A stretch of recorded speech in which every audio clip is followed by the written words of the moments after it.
مرام، محتاجة مساعدتك كالعادة. ممكن تقولي لي ازاي احمي ابني من الامراض النفسية وازاي ابني علاقة سليمة بيني وبين ولادي؟ بصي، الخطوات والحاجات اللي انا هقولها لك دي لو فعلا كل ام واب بيعملوها مع اولادهم اراهنك بصي ان الام والاب دول يكونوا بيشتكوا من اي سلوكيات مش حلوه مع اولادهم. اول حاجه وانا على يقين ان هي ما بتحصلش، دي مش موجوده اصلا، ان انا اخصص 20 دقيقه لابني اقعد اتحاور واتكلم معاه ويبقى في ما بيننا لغه حوار ونقاش. ما اعتقدش ان دي بتحصل. تاني حاجه اني اكون بعبر عن مشاعر الحب والفخر والامتنان، وان انا اكون بقول له شكرا ان انت في حياتي، عن طريق بقى كمان كلام، التقبيل، احتضان. ثالث حاجه اني اكون بمدح ابني على الافعال والسلوكيات الكويسه اللي انا محتاجه تعزيزها وبقائها وزيادتها في ابني. يوميا امدح من 3 ل 4 مرات على السلوكيات الكويسه اللي هو عملها بدون ذكر السلوكيات السيئه. رابع حاجه مرتين في الاسبوع اكون بشارك ابني انشطه في البيت او خارج البيت، ويفضل ان هي كمان تكون خارج البيت. يعني بننزل نسبح سوا،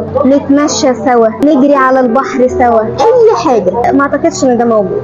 خامس حاجه قبل النوم اجي اقول لاولادي قبل كده ما يناموا، اديهم جرعه كده من الطاقه الايجابيه. انا مبسوط ان انت ساعدت ماما النهارده، ان انت قلت الحقيقه النهارده، انت ساعدت اخوك. ان انا اذكر قبل ما ينام كده ايجابيات اليوم اللي هو عملها، واقول له انا قد ايه مبسوط بيها وفخور بيها ان هي طلعت من. سادس حاجه على الاقل، وده بيبقى نادر الحدوث، ان احنا مرتين في الاسبوع، ويفضل طبعا ان ده يكون العاده اليوميه بتاعتنا كاسره، ان احنا نكون قاعدين مع بعض على سفره واحده، بناكل مع بعض، بنتغدى مع بعض، بنتعشى مع بعض، ايا كان. سابع حاجه ان احنا كاسره نتجمع، نلعب كوتشينه، نلعب بنك الحظ، نلعب اي لعبه بعيدا عن حاجات الالكترونيه او الحاجات بتاعت الشاشات او الكلام ده كله. الحاجات دي لو احنا خصصنا وقت ليها وحطيناها من ضمن الروتين اليومي بتاعنا او الاسبوعي، وده مش مهمه ماما بس، دي مهمه ماما وبابا. ماما وبابا، ماما عملت مره بابا بيعمل مره، لان دي مش مهمه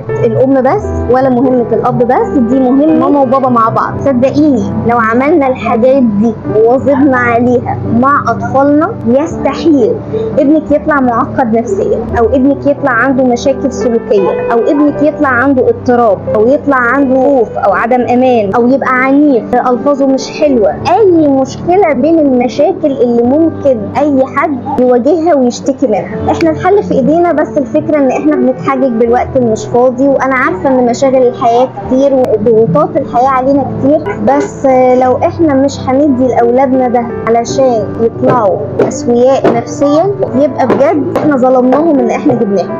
بس كده.